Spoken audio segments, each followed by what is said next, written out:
해 생물학자가 일개미를 고립시켜 가지고 그 고립된 일개미가 그 수명이 얼마만큼 되는가를 실험을 했습니다.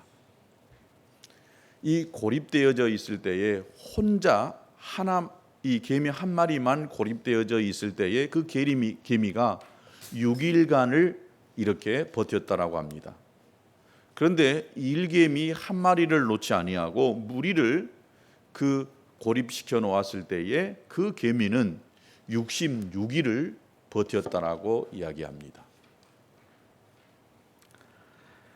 개미가 어떻게 혼자를 6일을 버텼지만 여럿이 모여 있을 때 66일을 버텼느냐? 이 개미에게는 이 위주머니가 갈무리 주머니라고 하는 것이 하나 있는데, 이 옆에 사람이 옆 개미가 이 개미의 수염을 건드리면 이 개미가 속에 이 갈무리 주머니에 있는 이 먹이를 토해내 가지고 옆에 있는 이 개미를 먹였답니다. 그렇게 해서 이 개미가 서로 속에 있는 것을 죽고 이렇게 받다 보니까 66일을 이 개미가 버텼다라고 합니다. 사람의 목숨도 지금 비만은 모든 성인병의 근원이라고 이야기합니다. 그런데 이 비만보다도 더 사람의 수명을 단축시키는 것이 있는데, 그것이 외로움이라고 하는 것입니다.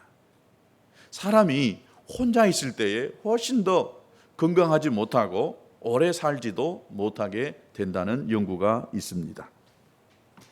진짜 우리가 행복해지기 위해서는 관계가 좋아야 합니다. 뭐가 좋아야 된다고요? 관계가 좋아야 됩니다. 늘 이야기하지만 이 행복이라고 하는 것은 관계를 통해서 우리에게 주어지게 되는 줄로 믿습니다.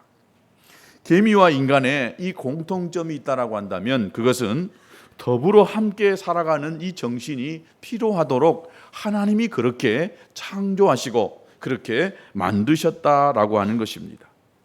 개미의 이 갈무리 주머니가 배고픈 옆 동료를 먹여 살렸던 것처럼, 저와 여러분이 힘들고 어려운 사람들을 도와주고 또 그를 세워질 때에 그가 세워지는 것뿐만 아니라 우리 자신이 영적으로 살 수 있다라고 하는 것입니다. 누군가를 도와주는 사람은 에너지가 생깁니다. 시너지 효과라는 것이 있습니다. 그래서 혼자 사는 것보다도 옆에 나보다 더 힘들고 어려운 사람을 도와주고 옆에서 격려해주고 위로해줄 때에 훨씬 더 이렇게 힘을 얻고 또 그 에너지가 충전될 수 있다라고 하는 것입니다.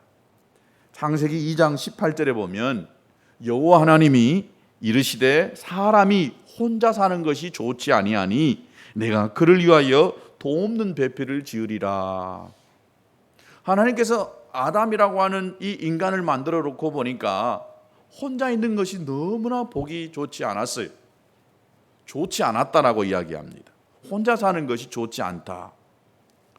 제 마음에도 우리 교회는 홀로 되신 분들이 이렇게 여러분이 있는 것 같아서 참 이렇게 기도할 때에도 볼 때마다 미안하고 제가 어떻게 위로하고 격려해 줘야 될지 참 모를 때가 많습니다. 제일 힘들고 어려운 것이 혼자라고 하는 것입니다. 힘든 일을 혼자 해 나가는 것처럼 그렇게 고통스러운 것이 없습니다. 그러나 아무리 힘들고 어렵더라도 내 옆에 누군가가 나를 지탱해주고 나를 이렇게 가까이에서 보호해주고 또 나를 지지해주기만 한다라고 한다면 우리는 그 어떤 일들도 잘 이겨낼 수 있는 줄로 믿습니다. 그래서 하나님이 이 아담이 혼자 있는 것이 좋지 않아서 돕는 배필을 만들어 주셨습니다. 그가 누구입니까? 하와, 여자입니다. 여러분, 남자는 여자의 도움을 받아야만 살 수 있는 존재입니다. 또 여자는 남자의 보호를 받아야만 살 수 있는 그런 존재로 하나님께서 만드셨습니다. 다 같이 우리 여성분들, 나는 다 따라서 합니다. 나는 돕는 배필입니다. 큰 소리로 나는 돕는 배필입니다. 남자들 따라서 합니다. 나는 보호하는 자입니다. 예, 그렇습니다. 여자는 남자를 돕는 배필이고 남자는 여자를 보호해 주는 사람입니다. 얼마만큼 보호해 줘야 되냐? 자기 생명을 던져서 내 여자를 보호해 줄 수가 있어야 되는 줄로 믿습니다. 이렇게 되어지면 그 여자는요, 나를 위해서 생명을 던집니다. 누가 먼저냐? 어떤 것이 먼저라고 따지면 그 사람은 미련한 사람입니다. 내가 그렇게 하면 되는 것입니다. 아멘. 도와주는 자가 됩시다. 보호해 주는 자가 됩시다. 그래서 남자들은요, 처자식을 위해서 나가서 열심히 일하고 돈 버는 것입니다. 그래서 집에 들어오면 또 집에서 안식을 누리고 또 위로를 받고 에너지가 충전되도록 여자들은 그렇게 가정 분위기나 또 이런 모든 조건 환경을 그렇게 만들어 가야 됩니다. 근데 요즘 사회가 어디 그렇습니까? 남자나 여자나 같이 다 나가서 땀 흘려서 일하다 보니까 집에 들어오면 서로 위로받아야 되고 서로 격려받아야 되고 또 서로 에너지가 충전되어지다 보니까 갈등이 많이 생깁니다. 그래서 이 사회가 저는 어디서부터 잘못됐느냐? 여자가 나가서 돈 벌 때부터 이 사회가 잘못되어 가고 있다고 생각합니다. 하나님은 원래 그렇게 여자는 집안에서 이렇게 가정을, 남편을 도와주는 사람으로 그렇게 만들어 놓으셨어요. 그런데 이 경제 시스템이 여자들이 집에서 이렇게 가정 살림하고 아이를 키워내고 남편을 도와주도록 이렇게 만들어내지를 못했습니다. 나가서 같이 돈 벌어야만 살 수 있도록 이게 만들어졌어요. 그러니까 많은 갈등들이 생기게 돼 있습니다. 그래서 서로 위로해주고 서로 격려하고 또 서로 도와주면서 함께 또 행복을 만들어 가야 되는 줄로 믿습니다.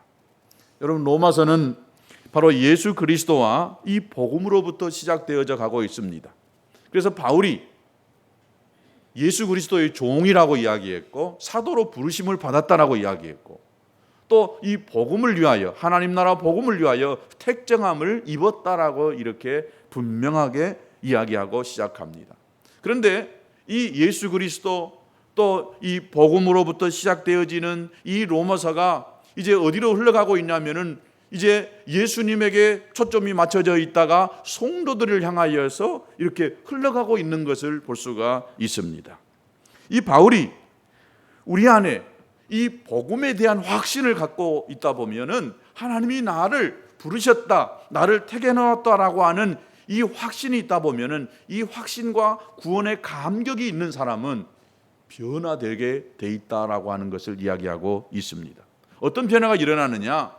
자기밖에 모르고 나만을 챙겼던 이 사람이 이제 다른 사람을 향하여서 내가 가지고 있었던 이 구원의 기쁨과 감격을 흘려보내게 돼 있다라고 하는 것입니다. 즉, 내 중심의 삶에서 예수께 맞춰지고 예수께 맞춰진 나의 삶은 곧 이웃에게 향하여 흘러갈 수밖에 없는, 즉 하나님을 향한 내 사랑이 더불어서 이웃을 향한 사랑으로 흘러가게 돼 있다라고 하는 사실을 이 로마서 서두가 그렇게 이야기하고 있는 것을 봅니다. 바울이 이 복음에 대한 분명한 깨달음이 있다 보니까 이 분명한 깨달음이 바로 이 교회를 향한, 즉 이웃을 향한 사랑으로 변화되어졌다라고 하는 이런 이야기를 시작하고 있는 것을 볼 수가 있습니다. 즉 여러분, 이 복음의 영향력이라고 하는 것은 대단합니다.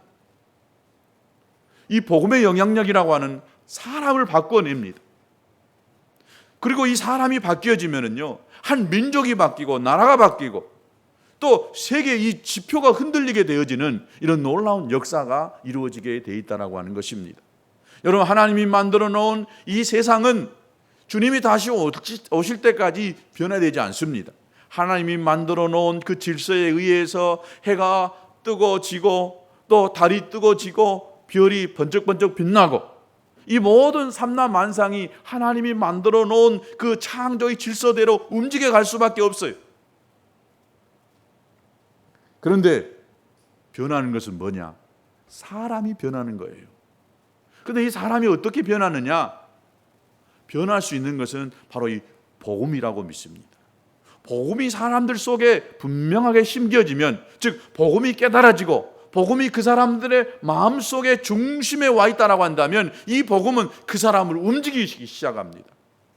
이 땅과 또 하늘이 이렇게 움직이는 것 못지않게 사람들이 움직이는 놀라운 변화가 일어난다는 것입니다. 여러분, 제가 이야기했듯이 하늘과 이 땅은 하나님에 의해서 움직여집니다. 그러나 사람이 움직여지는 것은 어떻게 움직일 수가 있느냐? 바로 이 하나님의 말씀 복음이 그 사람들 속에 분명하게 심겨지면 그 사람이 움직이기 시작합니다. 변화되기 시작합니다. 그렇게 강팍하고 그렇게 무딘 사람이 복음이 깨달아지고 복음이 믿어지고 복음이 그 인생 가운데에 들어가기 시작하면은 바로 이 세계가 예수님에 의해서 이 BC와 AD에 나는 것처럼 그 인생이 복음에 의해서 전혀 다른 삶이 될 수가 있다라고 하는 것입니다. 그래서 저는 이 복음이 사람들 속에 분명하게 깨달아지고 복음이 그 사람들 속에 들어왔을 때에 어떤 영향력이 발휘되어지냐, 즉 복음이 감격적으로 받아들여지는 사람들에게 나타나진 변화를 5가지 이야기하려고 그럽니다. 그 첫 번째는 사람으로 인해서 감사가 생겨난다는 거예요. 오늘 8절을 같이 볼까요? 내가 먼저 예수 그리스도로 말미암아 너희 모든 사람에 관하여 내 하나님께 감사함은 너희 믿음이 온 세상에 전파됨이로다. 여러분, 이 로마서는 누가 누구에게 보낸 편지입니까? 바울이 로마에 있는 성도들에게 보낸 편지입니다. 그런데 이 바울이 로마에 한 번도 가본 적도 없고 이 사람들을 만난 적도 없습니다. 그런데 이 바울이 구원받고 복음에 대한 감격이 있다 보니까 전혀 만나보지도 않았던, 이 소식으로만 들었던 이 로마 교회 성도들에 대해서 감사하는 마음이 들어가고 있다고 하는 것입니다. 이 바울의 마음 안에, 중심 안에 복음이 자리 잡으니까 십자가의 감격이 회복되면서 이 사람들에 대한 사랑과 감사의 마음이 흘러나올 수 있게 됐다라고 하는 것입니다. 여러분, 신앙생활을 점검할 수 있는 첫 번째 잣대가 무엇이냐? 바로 감사입니다. 그 사람의 신앙생활이 지금 제대로 되고 있느냐? 정상이냐? 이걸 보면은 그 사람의 입술에서 감사가 나오느냐, 불평과 원망이 나오느냐, 이것만 보면은 그 사람의 신앙의 이 생활의 잣대를 딱 이렇게 대보고 판가름할 수가 있는 것입니다. 여러분의 입술에서 감사가 나오고 계십니까? 그렇다고 한다면 여러분의 마음속에 구원의 감격이 지금 흘러 넘치고 있다는 것입니다. 사람에 대해서 소중하게 여기는 마음, 바로 이것이 구원의 감격이 가져다주는 선물이라고 믿습니다.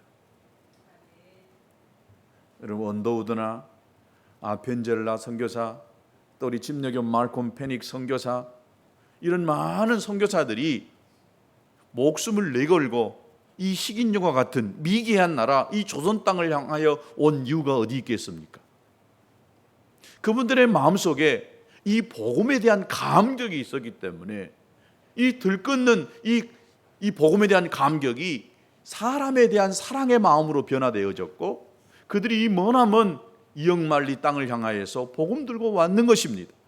죄악 가운데에 멸망하려 가고 있는 이 조선 땅의 영혼들을 생각하고 저들이 이 땅을 밟게 됐던 것입니다.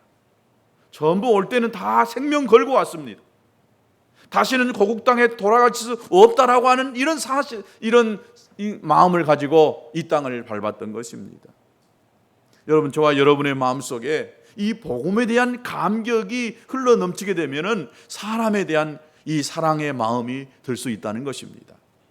여러분, 이 사도 바울이 전에는 아주 박해자였습니다.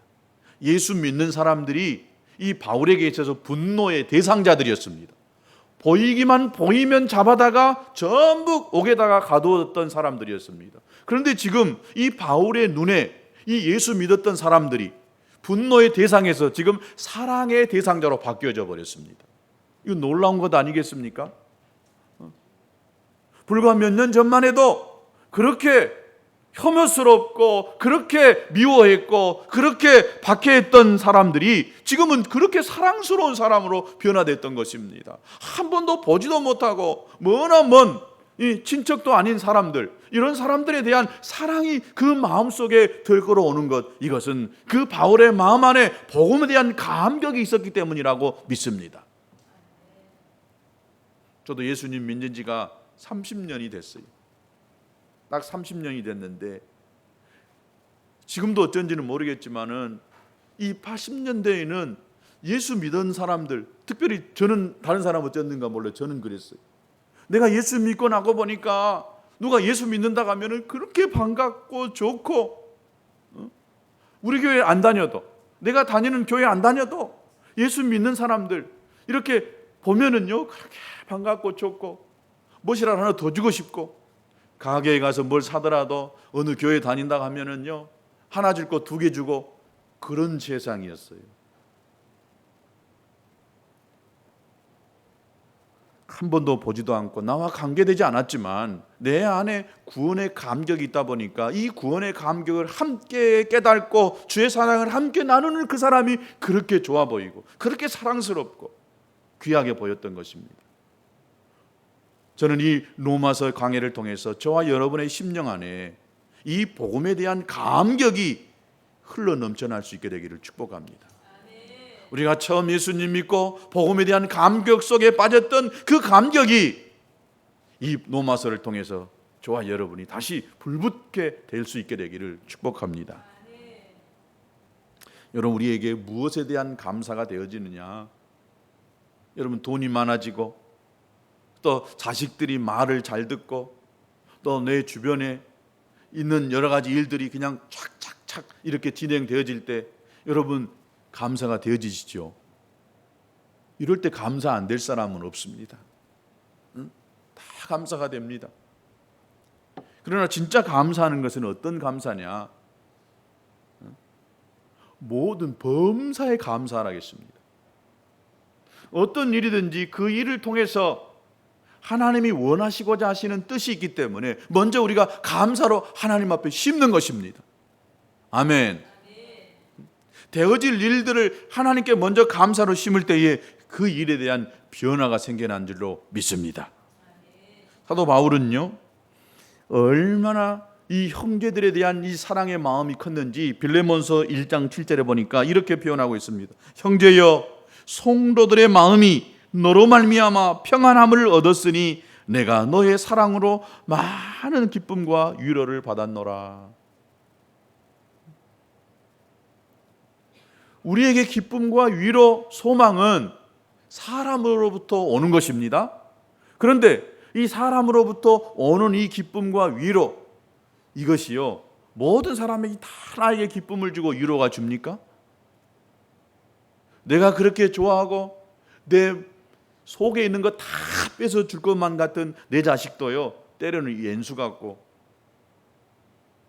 확 나가서 그냥 뭐 했으면 좋겠다라고 하는 그런 마음이 들 때가 한두 번 아니잖아요.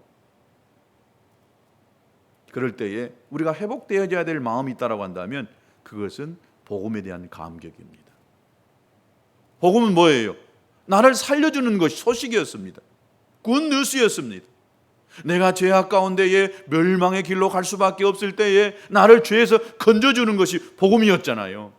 다른 어떤 것보다도 바로 이 복음에 대한 이 감격이 내 마음 안에 이렇게 넘쳐나기 시작하면 거기서부터 감사가 나올 수 있게 되는 줄로 믿습니다.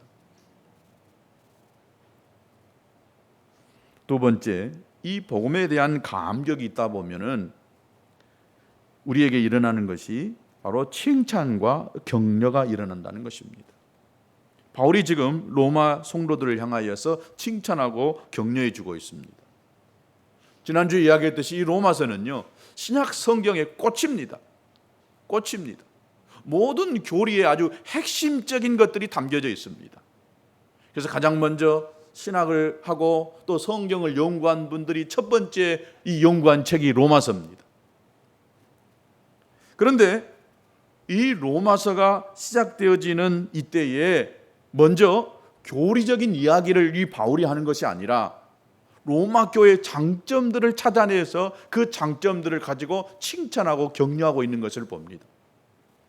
이 당시에 이 바울 시대에는 교회가 막 탄생된 지 얼마 되지 않았어요. 그러니까 많은 교회 성도들이 신앙에 이 교리가 분명하게 서 있질 않다 보니까 이단들이 그렇게 많이 생깁니다. 그러니까 아주 혼란스러운 이때에 이 바울이 전한 이 서신서들은 그 당시에 아주 교리가 됐던 것입니다. 기독교의 핵심적인 교리였던 것입니다. 그런데 이 로마서도 마찬가지로 로마에 있는 성도들 아직 어리고 또 각종 이단 사상에 있는 이 성도들에게 이 바울이 하나님의 말씀을 전하면서 먼저는 로마 성도들을 칭찬하고 격려하고 있는 것을 봅니다. 여러분, 잘 되는 집안은 부모 자식 간에 또 형제 간에 칭찬하고 격려하는 소리가 많습니다. 안 되는 집안은 반대로 어떻게 되겠어요? 맨 뭔 잘못했네, 네 탓이네, 내 탓이네, 이런 집안은 안 될 수밖에 없어요. 교회도 마찬가지입니다. 칭찬과 격려가 있는 그런 교회는요, 부흥할 수밖에 없어요. 누구를 칭찬해야 되냐? 목사는 성도를 칭찬하고 격려해야 됩니다. 근데 제가 그걸 잘 못해요. 그래서 교회가 크게 부흥이 안 된 것 같습니다.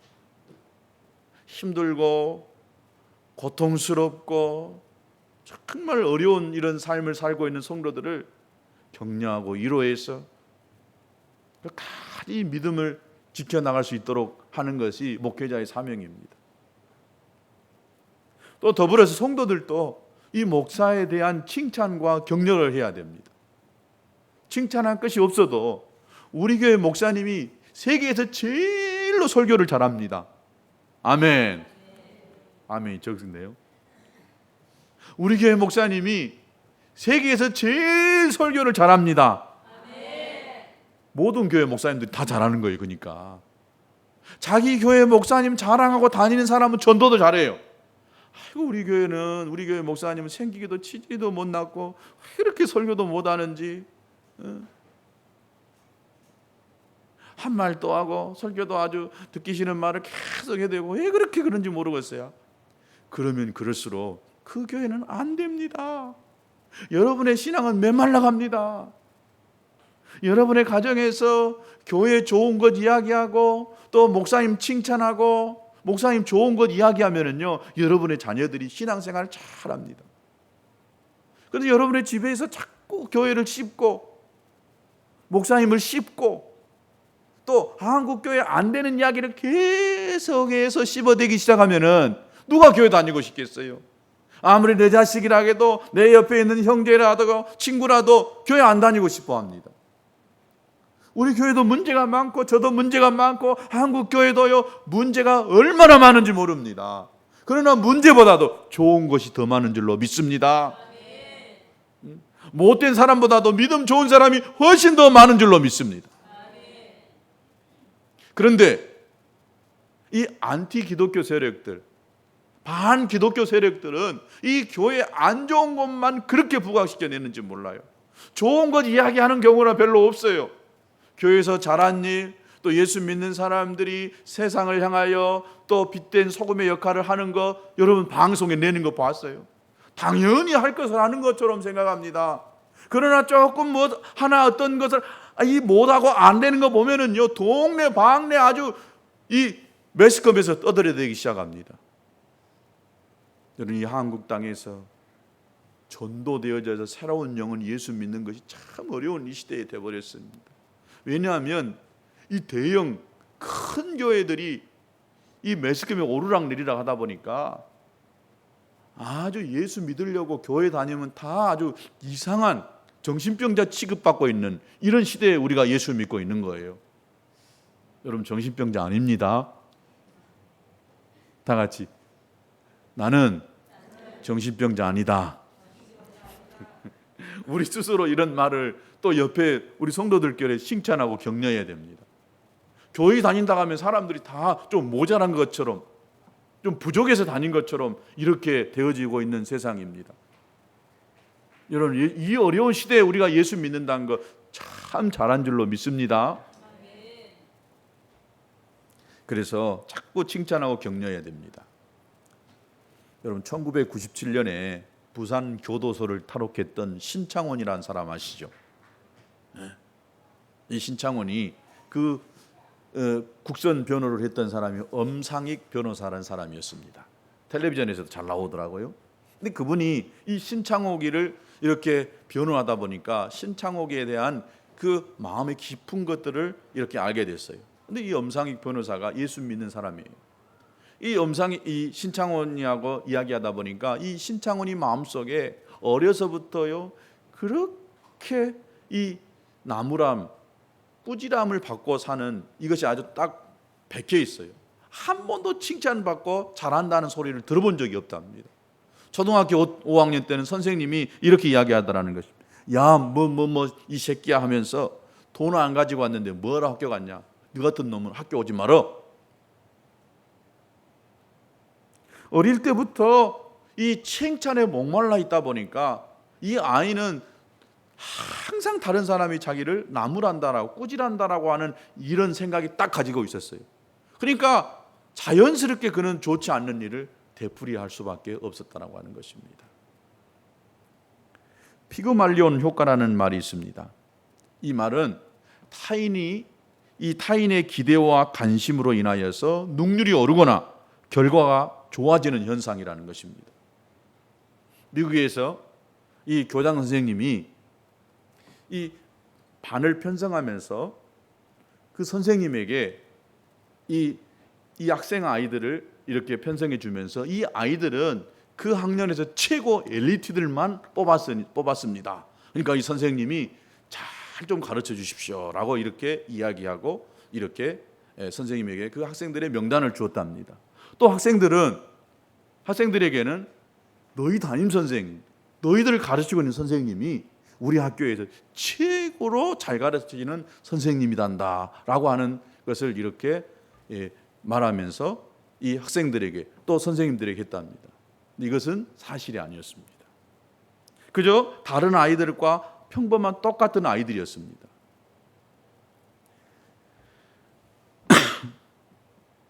그런데 8개월이 지났습니다.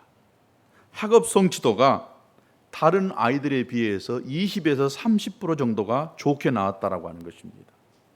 기대에 부응하려고 서로 애쓰다 보니까 선생님들도 더 열심히 가르치고 아이들도 더 열심히 하다 보니까 성적이 올라갔다는 것입니다.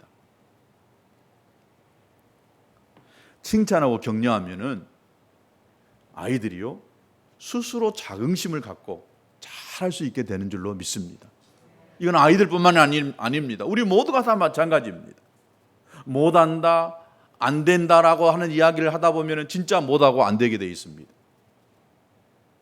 속이 좀 상해도 말이 안 나오지만 할 수만 있다면 칭찬하고 격려해서 그 일을 잘 하도록 하는 저와 여러분 될 수 있게 되기를 축복합니다. 이것이 저와 여러분 속에 잘 되느냐? 안 됩니다. 이렇게 할 수 있게 되는 것은 바로 이 복음의 힘이라고 믿습니다. 복음이 내 마음 안에 꿈틀거리고 복음이 나를 움직여 갈 때에 바로 다른 사람을 칭찬하고 격려하게 된다는 것입니다. 세 번째는 이 복음의 감격이 있다 보면은 중보 기도하게 되어 있습니다. 이 중보 기도라는 것은 다른 사람을 위해서 기도하는 것이지요. 오늘 9절에 보세요. 내가 그의 아들의 복음 안에서 내 심령으로 섬기는 하나님이 나의 증인이 되시거니와 항상 내 기도에 쉬지 않고 너희를 말한다. 바울이 복음에 아주 충만해져 있고 복음의 감격 속에 살다 보니까 한 번도 보지 않았던 이 로마 성도들을 향하여서 그렇게 쉬지 않고 기도하게 돼 있다라고 하는 것입니다. 바로 이 바울의 중보 기도는 이 복음의 이 뜨거움이었습니다.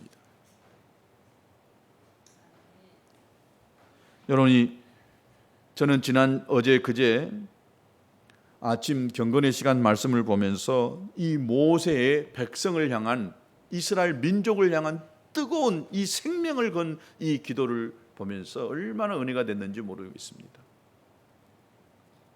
인간적으로 생각하면은 정말 그 며칠을 못 참고 산에 올라가서 하나님과 대면하면서 하나님의 말씀을 받아온 그때에 이스라엘 백성들은 아론을 중심으로 해가지고 금송아지 만들어서 우상을 섬기고 있는 저들을 향하여서 이 모세가 화를 내고 저들을 내쳐도 분이 안 풀릴 텐데 이스라엘 민족을 하나님이 벌하시겠다라고 하고 하나님과 이 언약 관계를 맺었던 이것들 모두 다 파괴시켜버리겠다라고 하시는 하나님의 음성을 듣고 이 모세가 하나님 앞에 기도합니다. 어떻게 기도합니까? 출애굽기 32장 31절과 33절까지 보면은 모세가 여호와께로 다시 여짜오되 슬프도소이다. 이 백성이 자기들을 위하여 금신을 만들었사오니 큰 죄를 범하였나이다. 그들의 죄를 사하시옵소서. 그렇지 아니하면 원하건대 주께서 기록하신 책에서 내 이름을 지워버리옵소서. 자기의 생명을 걸고 이스라엘 민족을 위해서 기도하는 이 모세를 볼 수 있습니다. 여러분, 이렇게 복음의 감격 속에 빠지다 보면은 다른 사람을 위한 이런 기도를 할 수 있게 된다는 것입니다. 네 번째,